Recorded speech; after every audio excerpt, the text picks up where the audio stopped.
Welcome, guys, again to the second episode of Overrated with Coach Hud, and today we're going to be talking about motivation. And a little bit of last week, we talked about what it took to get to the next level. So, what are some things you would instill in young players to get them to that level now? I would say number one would probably be accountability, having some sort of self-awareness where you're not blaming everybody for all your mistakes. You take it upon yourself to get things done. Obviously, a sort of discipline. You gotta have discipline for sure. I never understood, and maybe it's because of my background, and like I said earlier in the past episode that we did, that I come from a military background, so self-motivation is something that you have to have in order to get to any level, in order to raise your level. And that could be starting off as a employee and moving up to being a CEO, or being on a freshman team and moving up to the varsity level or whatnot, or even starting on a college team. You got to have some kind of self-discipline, you got to be able to motivate yourself. Like coaches and your bosses have to continue to motivate you to have to come to work every day, or to have to play at a high level. Then it's not going to last that long. What are some practical things? And I guess first of all, does like the discipline translate like on the field? Does that translate to like other aspects? Absolutely. If you're self-disciplined, if you hold yourself accountable, and you have that extreme work ethic to better yourself as an individual, then that translates in anything. You're never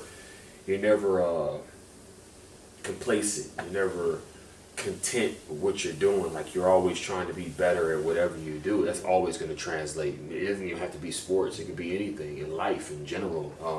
Just being a better father, being a better friend. All that translates.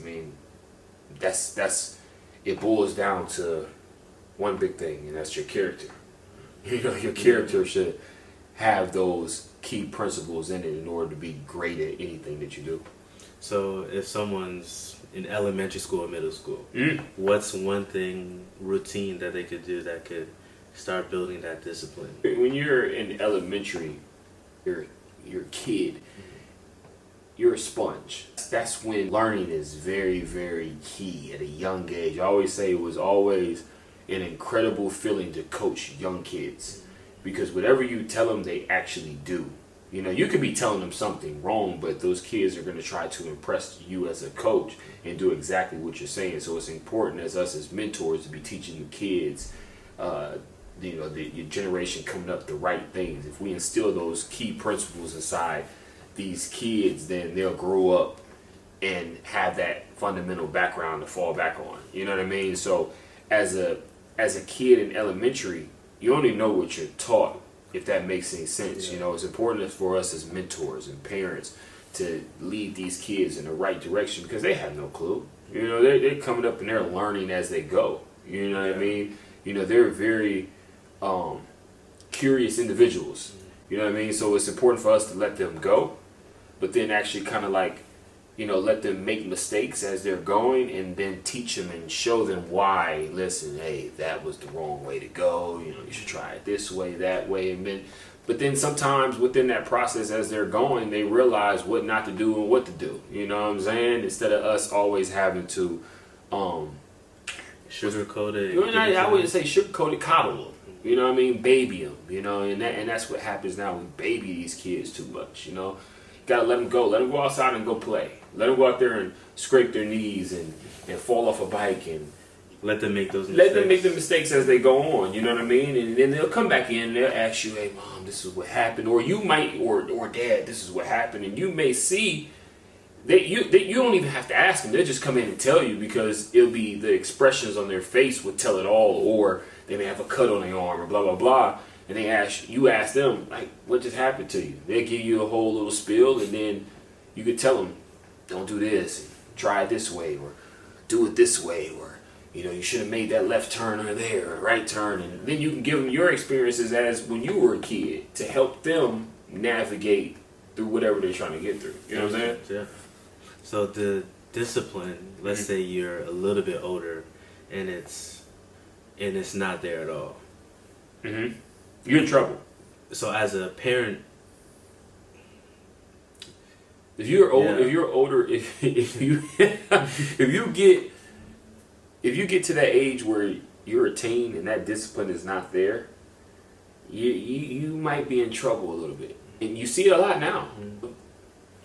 Some of these kids, they get to a certain age where now you try to kind of break them back down a little bit and teach them the fundamentals, but they're so far they didn't build these bad habits so much that that's who they are. Now you can't change them. You can try to change them if you're confident in your abilities to help these kids, because it's a lot of kids when they get to a certain age. I mean, you can break them back down and then fix them, but you have to break them back down. oh, you got to break them back down. But they have to be willing to be brought back down. You know what I'm saying? Yeah. They have to be willing to be worse. Yeah, before they you get know what I'm better. saying? They have to be willing to be taught again. You know what I mean? And that's credit to them. You know what I mean? That they're able to say, you know what? Hey, you know, Daryl knows what he's talking about. I like him as an individual. He motivates me. He's inspiring to me. I kind of want to follow his path, not necessarily try to be like me or be like you or whoever the case may be, but a lot of kids, girls, boys, they gravitate to people that inspire them. And if that person inspires them, they'll be willing to, you know what, give me a clean slate. I'm going to do exactly what you say, and then you can help them that way. But if they don't see that, then they're going to continue to do what they've been doing. You know what I mean? So that's where that comes from. You got self-discipline, you got accountability, but at the end of the day, we all have to be willing to listen. You gotta be willing to listen, man. Like you gotta be able to take some constructive criticism. You gotta be able to hear what somebody's saying and process it and be like, you know what, that person right now, they are where I'm trying to get. So I'm gonna listen to what they're saying. If you're not listening, then that's kind of dumb on your part. Yeah. You know what I mean? Especially if you say that this is what you're trying to do. So, you know. There's that Bible verse, iron sharpens iron. Exactly. But like, I always think about that, like, you getting cut if you're not made out of that iron. Oh, So yeah, like, that's absolutely. you have to be made out of that toughness. Absolutely. Where do you find motivation? Because I think some people are sitting down waiting for motivation to hit them to do something. It's important to do what you love to do. If you're doing something that you don't love, then it's going to be very hard. You know, I can't break it into no scientific way. Like, motivation comes from things that you love to do. Obviously, I love to coach. So me failing, that motivates me. Winning, that motivates me. You know, both. I gotta have both. You can't have one without the other. You know what I mean? Like, I love the feeling of winning, but also I love the feeling of losing, because when you in the losing aspect, when you lose, there's things to learn, and then when you win, there's also things to learn, because it's like, man, okay, I did this, but I can do this better in order to win even more. And then when you lose, it's obvious, like, okay, I see my mistakes, and that goes in everything. It's just jobs. So I find the motivation from that, and then a big thing is just family. You know, my family motivates me, because at the end of the day, like, I carry the Hudson name. So the way I go out there and try to inspire, you know, the kids that I'm coaching at the time, I want to make my family happy. You know what I'm saying? So family really inspires me. I used to always say, I'm not out there playing for me. I'm out there playing for the name that's on the back of my jersey. So if I'm going out there and I'm being lazy, I'm not diving on the floor, I'm not running my lanes, you know, I'm not looking at the coach when he's talking to me, if I'm talking back, all that goes to the name on the back of my jersey. Like, that kid has a character problem. You know, because these are things that you can't teach. Like, you can teach somebody how to make a basket, but all the effort things, that comes from the Hudson name or whoever, you know what I'm saying, whatever your last name is. So those are the things that I have to do when I go out there. And I have to do that at a consistent, you know, I got to be consistent at it every day. So motivation obviously is family, and motivation is just taking the positives and the negatives and then just building on that. Everybody wants to hear the positive, right? But it's important. It's important to hear when people say, "Hey man, you shot the ball well today." You want to hear that. Yeah.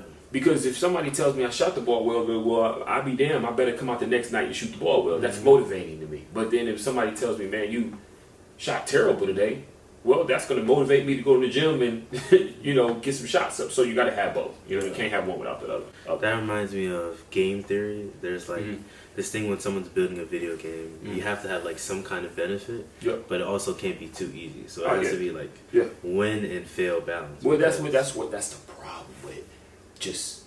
I don't want to. We all say this generation has this problem. Well, we had the same thing when we were coming up. Yeah. You know what I mean? We had the same issues. We had the same insecurities. So all that this generation isn't tough and this generation is. I mean, it is what it is. I mean, it was weak people when I was growing up. You know what I'm saying? Yeah. It's just they didn't have social media. Media and platforms to talk about it, man. It was the same thing. There's no difference. It's just, I think we just had people that we were around. The people that I grew up around were people that were already successful. If that made any sense. I didn't want to hang out with people that didn't have the things that I wanted. You know what I'm saying? Yeah. Like, I hang out with my boys, that's fine and all, and fine and dandy, but I'm trying to be this person, right? So I gotta find it. Okay, who gravitate to that person? You know what I'm saying? And try to better myself that way. You are who you. Yeah, man. It's your environment, man. You want to put yourself around those type of people, man. So, you just gotta be willing to. What other attributes would you say that are intangibles, but coaches look for or players just enjoy being around? The will. I think the will is something that in a business or anything, sports, business, whatever, that will to want to learn. Like if you have the ability to be aggressive, I call it an aggressive learner. Like you just always want to learn. Like it's like me coming to you like, how did you do this film? How did you do that? What kind of lens are you using? I'm always asking you questions to the point where you're like, dude, this kid is getting on my nerves, man. But I'm really trying to figure out what you're doing, why your product is so good. You know what I'm saying? And I think that's a key attribute that people need to find. That person that's always trying to be the best. They say now the best version of yourself. Like, if you can always find a way to try to learn something, I think that's something that if you're a recruiter for jobs or looking for people to work in your business, you want to find those people that they're always trying to improve daily. You know what I'm saying? Yeah. I think that's a key attribute. I mean, you gotta have it. You gotta have that. If I can teach you anything, but if you're not gonna do it by yourself, you know what I'm saying? If you're not gonna want to improve, like I'm only with you, an hour out the day, maybe. You know what I'm saying? An hour and a half, maybe two, but that's nothing compared to all the hours that you have by yourself. You know what I'm saying? You have to want to do it yourself. You gotta be able to have that will, man. You gotta be able to have that competitive edge with yourself. You gotta be able to compete with yourself. Before you can compete with other people, you gotta be able to compete with yourself. Oh, that's not good enough. I gotta do this better. When you having talks like that to yourself, you're a problem. I always say the person with the imagination is the most deadliest person ever. I would literally go outside and just play basketball by myself, and I know cars would drive by and probably think like, this kid is crazy. I'm dribbling. And people would laugh and be like, nah, this is not real. I would literally I'm competing with myself. I'll be outside. I'm dribbling. And all of a sudden, I lose the ball. But see, I'm losing the ball to act like I was on defense. I stole the ball from myself. Layup. Oh, I'm down by 2. Now, like, I'm playing this whole scenario. Now I'm like, it's 10 seconds on the clock. I shoot. I miss. He lose the game. Now I'm acting like I'm walking in the tunnel inside my house upset, as if there's cameras looking at me like he's upset. You know what I'm saying? Like, I ain't played this whole thing like in my head. The reason why is because I saw it on TV. I saw Jordan miss a shot, And then they had the camera on him as he was going in the tunnel, and it kind of looked like he was like, okay, the next one. You know, he was willing to say, well, I know I'm the best player in the world, so I got to be able to take this criticism. But then he come out the next night, hit the game winner. You know what I'm saying? So I was playing all that by myself when I was outside playing by myself in the driveway. You know what I'm saying? So I was competing with myself. So whenever I got in that situation where there was a whole bunch of people in the high school gym, that didn't even bother me. Because you already... I had already planned, I already had that imagination. I already put that in my head a long time ago. That's real huge. Because if you make it or you miss it, both you already... It don't even matter, man. It don't even matter because I it's like I'm numb to it. Like I did this outside. I already made myself look like a fool outside. At the time, I didn't even think I was a fool. But cars was driving by looking like, what is this kid out there doing? But our high school team was damn near undefeated. You know what I'm saying? Like, but it wasn't just me. I'm sure the Martin Samarcos and the Robbie Bawas and the Alex Davenports and the James Holmes and all these guys that are on my team, they did the same thing. They did the same 5, 4, 3. They did the same. Yeah. They had an imagination. So when you got a whole bunch of people on the team that competed with themselves outside and you come together as one, it's unstoppable, man. So the person with imagination is probably the most deadliest person you want to deal with. It's hard to compete with that person in business or anything. You have to visualize success before success even happens. You have to see it. If you don't see, people think I'm crazy when I say, I'll tell my coach, "Oh, coach, we about to win today." Huh? No, we're gonna win. Yeah. You guys one possession at a time. I understand that. But we're gonna win. We're losing is not an option. It's not an option. If we lose, okay. But we're gonna go and when you tell people that and you make them believe that they're gonna win, they might think you crazy, but like, hold on. He see something I don't see. We're gonna win today. It's the work. It's the work that goes in. Like, I don't say it just to say it so it can sound cute. You don't manifest it without putting it you gotta put the work in. You know what I mean? A confident person doesn't say, listen, we gonna reach this business deal today. They don't just say that just to say it. They say it because they did the legwork that nobody saw. So they see it already happen. They saw it already happen before we even get to this table there to try to execute this deal. And so you can come into a business and say, you know what, I'm coming in with you. I'm your business partner. And you say, hey man, we're gonna walk in this door and we're gonna ask for $10 million for our deal. And you know that they're probably going to give you $5 million. Yeah. But you just throw out 10 because you know how good your product is. And then you say, all right, hey, guys, listen, my photo company, 10 million. They like. And then you start breaking down your portfolio, what you do and what you had to offer, and this, and the third. And they say, you know what? 8.5. And you're like, no, 10. But you had that portfolio. But you got that portfolio. Yeah. You believe in your work, and you say, you know what? I know it's 10. And they say, you know what? 10 is a done deal. 10, blah blah blah. We're out of here. And we walk out that room. I'm looking at you crazy, like, yo, you just really got a $10 million deal when they was already gonna give you just 5. Yeah. But that's because you put the work in. You know what I'm saying? Yeah. You put the time in. You believe in yourself. That's the same thing when I go into the gym and I'm not even playing, and I'm helping our head coach, and I'm saying we're gonna win. Not only do I want to put confidence in her, which she probably already got confidence, but I want her to know that what you do behind closed doors that don't nobody see is enough for us to go out there and compete. So let's just go out here and believe we're gonna win. Put this, instill that DNA into the girls and go out here and do it. And a lot of times you go out there and it happens. It just happens.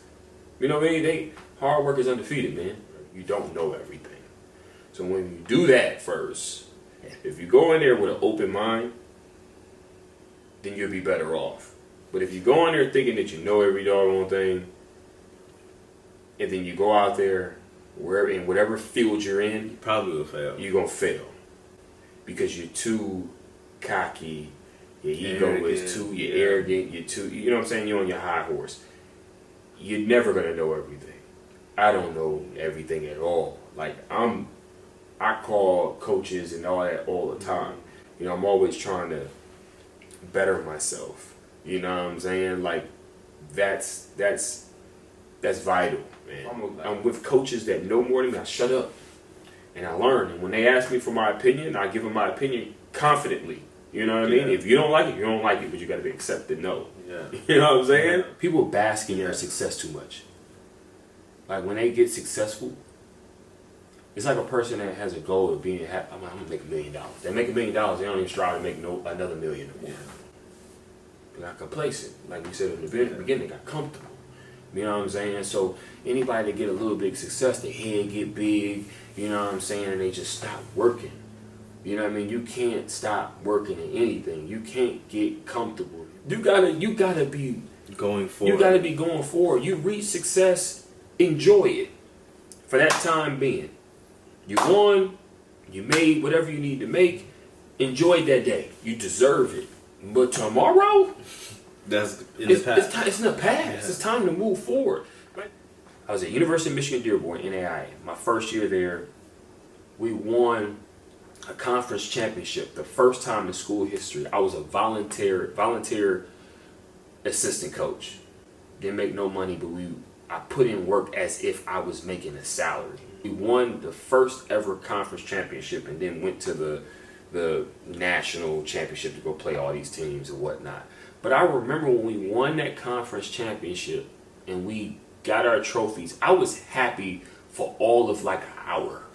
Like I was happy, but then I realized like, damn, there's more work to do. Like It was like you wanted it so bad, but then when you got the trophy and you cut the nets down, it was like, so that's it? Yeah, exactly. You know what I'm saying? Like it was like, dang. And I remember leaving, and my dad called me, mom called me as if like, did y'all win? I was like, yeah, congratulations. And then we talked as if like we didn't even talk about it no more. Like we were just talking about regular stuff at the crib. It was like it just came in the past. And it just went. I went to Buffalo Wild Wings that day, and that was it. Like once you do it, it's time to move on to the next. Yeah. Enjoy it at the time being, but maybe that's just me. It's like I always feel like there's something else. Like it's like, I did it now. I did it. Like what's next? Yeah. You know what I'm saying? So I'm never really satisfied. It's like that was supposed to happen. Okay, so what does it feel like to win the whole thing? Yeah. You know what I'm saying? Like, and maybe it's like, Daryl, you're a little you're not appreciative. No, I'm appreciative, but it's just like I think what most people don't realize is when you love something, you love the process of winning, getting better, declining. Yeah. The winning, I think you're right. It's like I was more excited that damn we put in a lot of work and we won it. Yeah. But then when we won it, it's like okay, was it? That was easy. You know what I'm saying? Like okay, like damn, that's all we got to do is. Like this is what my family was talking about, just putting the work and everything gonna happen. And it happened, it's like, okay, all right, man, my people never steer me wrong. So I think what you're saying is that you enjoy the process of it. Like the trials and tribulations of it. It's not the actual cut down the net. When you looking outside, it looks like it's that moment. Yeah, But it's really not that moment. It's the journey. Yes.